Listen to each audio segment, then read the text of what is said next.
Welcome back, students. Master Spleen in a building. So it's time to focus on the next event, and this is an unexpected event when it comes to Pokemon Go. It's going to be the Halloween event. The Halloween event will take place from the 15th of October until the 31st of October, 10 a.m. until 8 p.m. Your local time, as usual now for those events. And when we are talking about Halloween event, we always come with some nice bonuses. Those are being double candy for transfer, double candy for catch, and double candy for hatch.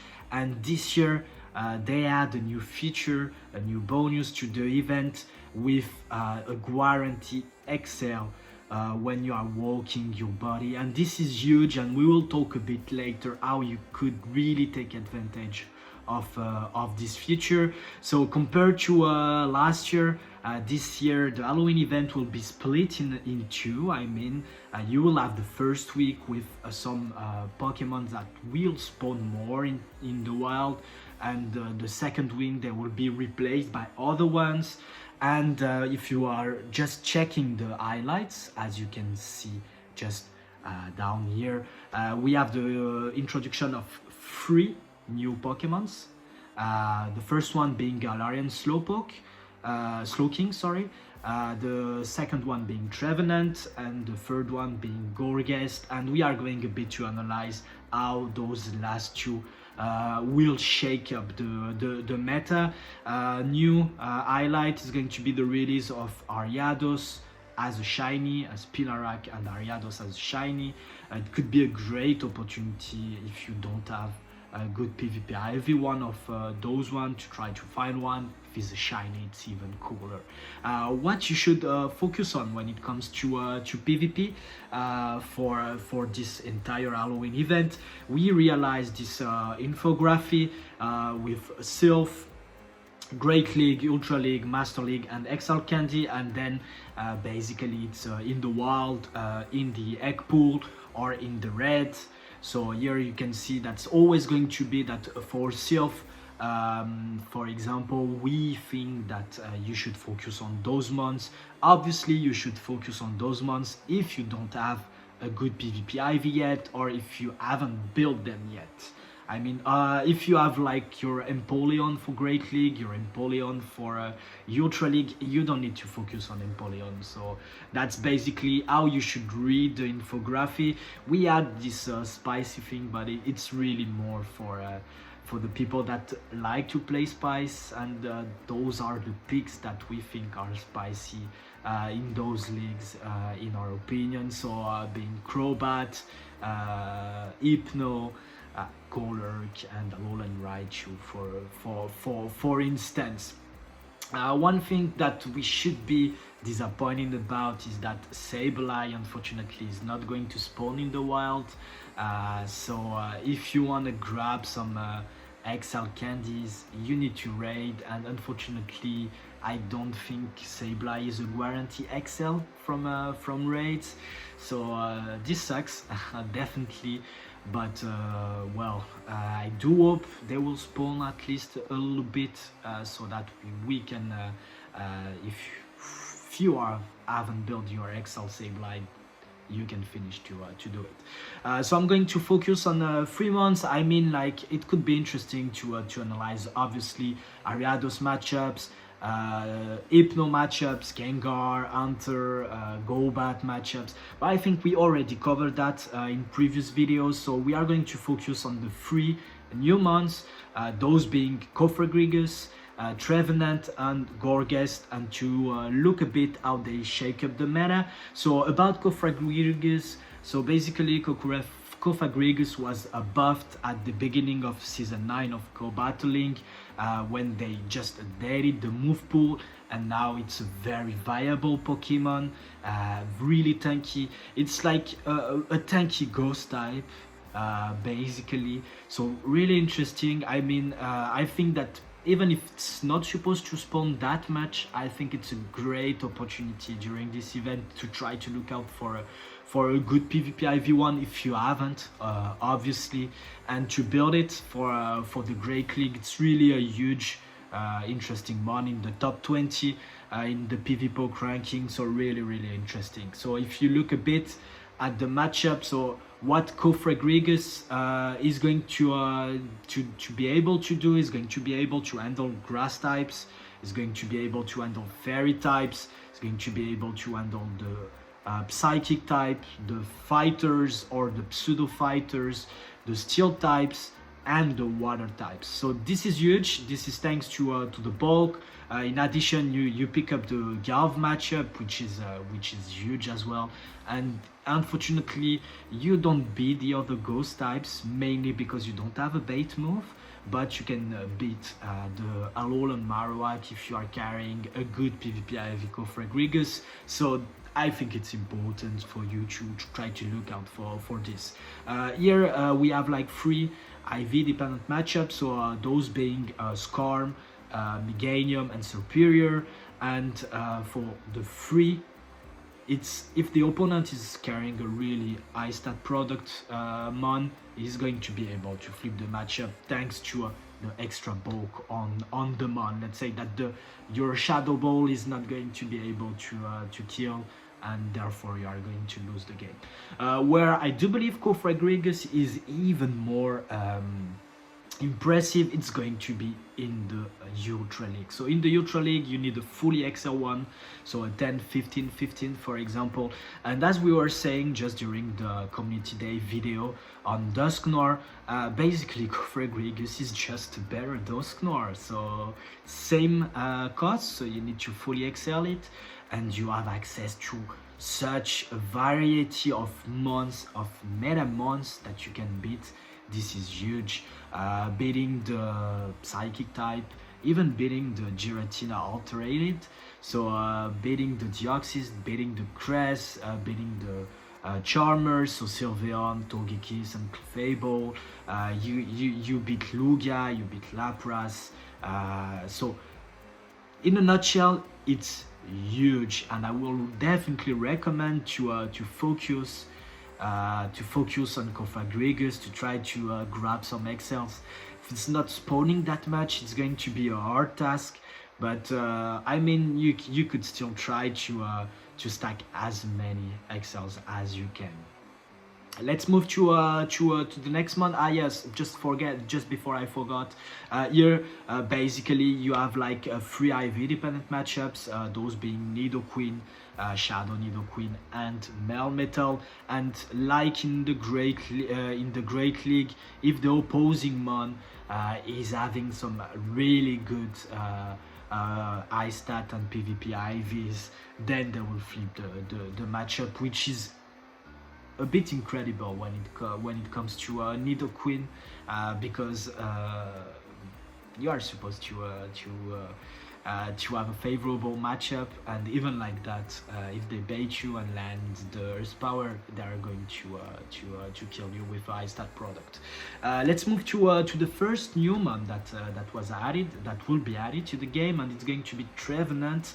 And trust me, I'm quite hyped by this mon, and when we are going to look at the sims, you'll see that it's definitely something that is going to shake up the meta. So it's a grass and ghost type Pokemon, having access to Shadow Claw, Shadow Ball, and Seed Bomb. And Seed Bomb is a perfect bait move if you need to land the Shadow Ball. So how Trevenant is going to do in the Great League. In the Great League, you should look for a 0, 15, 15 at level 22. So try to find one during this event, because I assume after that Trevenant is going to be quite rare. So Trevenant having like a huge, as well, like a huge some huge wins in the meta. So basically, as it's a bit like Cofragrigis, so you beat the fairy like Clefable, you beat most of the ghosts types, because you beat all the ghost types, because now you can bait them with the Seed Bomb and land the Shadow Ball, compared to Cofragrigis. So you can beat the water types because you are a grass type, you can beat the steel types, you can beat something like Sableye, and this is huge. and here the Bastiodont and the Skarmory, they are IV dependent matchup, just like Cofragrigis. If the opponent is running a XL Basti or Ice Stat product Skarm, they will flip the matchup.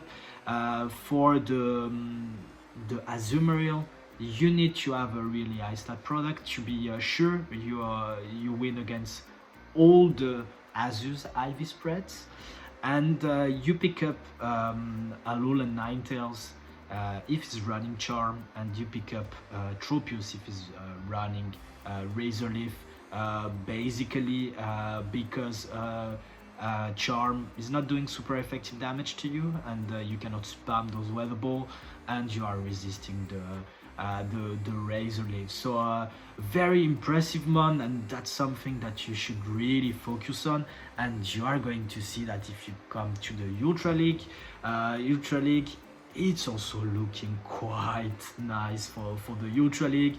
Trevenant, it's a 1-15-15 at level 33.5, so it's going to be a slightly XL mon, so I guess that's going to be much easier to grab the XL. I think that for the level 33.5 you should need between 60 and 80 XLs to build it, so that's quite accessible. I mean, if you go out there and grind, I mean, it's much easier, I think, and much more feasible than grabbing the XLs for a Cofragrigis, because you need 296 for the Cofragrigis. And here you can see really some nice win.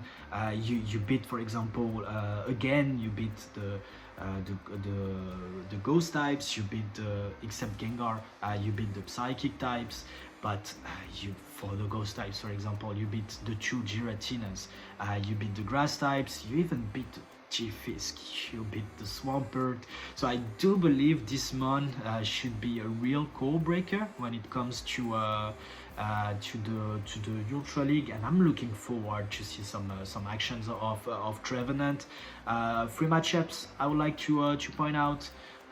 Same, Alolan Ninetales, you beat it if it's a Charmtails, and against the Sylveon you need Ice Stat product to beat the Sylveon, and for the Nidoqueen, if the Nidoqueen is running a good PvP IV, it's going to be able to flip the matchup. It's a bit more tricky because there you are part grass and part ghost, so the poison jabs, they are hurting a bit more than when you are Cofragrigis.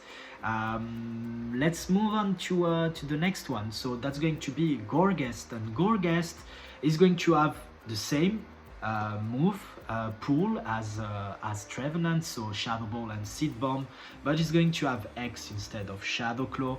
And here, like we always say in the academy, that's where the moveset, you will see that the moveset is important, because Gourgeist has X and not Shadow Claw. It's a less interesting mon than Trevenant, and you will see, because they are basically sharing the same charge move, the same typing, but only the fast move is changing. And as you can see, you have less wins in the Great League. For example, when it comes to the ghost types, you see that the Trevenant was like picking up Hunter and the Jellicent, but that the Gourgeist unfortunately does not. Otherwise, it's basically the same targets. Your targets are going to be the ghost types, where that you can, let's say, bait with a Seed Bomb and land the Shadow Ball. You will beat the water types, you will beat the grass types as well. So still quite interesting mon, I mean, and you could imagine a double Gourgeist and Trevenant strat. I mean, that could be interesting. I mean, if you don't face a dark type, obviously. So here, quite nice. And for the Ultra League, I mean, there you will need fully XL Gourgeist. It's having like some nice win and one IV dependent matchup, that it's Scissor. So basically Scissor with a very good PvP IVs can flip the matchup. Overall, I do believe Trevenant is a bit better. So So it's up to you in the end, and I mean you need to fully excel it, whereas on the other end, the Trevenant is going to be much cheaper and having better results. Let's move to the conclusion. So first of all, I would like to point out that you need to take advantage of this guarantee XL candy with your buddy. So basically here my advice will be to for you to a bit assess what you need XLs for, and then to walk, let's say, the less level up mod. So for example, if you have like a level 1 or a level 5 leaky tank, and you have like a level 35 war buffet, here I will work with the level 5 leaky tank, because you will be able to grab XLs without putting stardust in it, whereas most of the time you need to bring your mon to the level 40 before having like a good XL candy drop. So here my advice would be really to focus on a mon that you need plenty of XLs, but you haven't powered up yet at all. So it could be a Chansey, could be a Wobbuffet, could be a Sableye. I mean, you could walk with a Shadow Sableye, for example, and just earn those candies. Second tips is going to be the entry decks. We have like 3 new mons, so try to grab the candies and the right spreads to IV spreads, so that you can have the entry decks. If you are doing the lucky decks, it's going to be the same for you. Then I will really focus on PvP IV and candies for Trevenant and Gourgeist. As we saw, especially the Trevenant is going to shake up the meta. Then if you don't have a good PvP IV Cofragrigis, that will be as well on top of my list. I will rate Giratina Alterated, because that's, in my opinion, one of the only mons that will be available in red that are worth it. For Master League Classic, it's a huge and interesting mon. If you play Self Factions, if you play the Master League, then you could try to grab some level 50 for Giratina Alterated. And last but not least, for those basics recommendation, it's going to be really to focus on the mon that you still need to build. And that's going to be important. And for more advanced and hardcore players, farm XLs for Giratina, for Cofragrigis, for Trevenant, and for Gourgeist. So I do hope you like that video. Don't forget to subscribe, to comment, to like, and I wish you a very good Halloween event. Bye, students!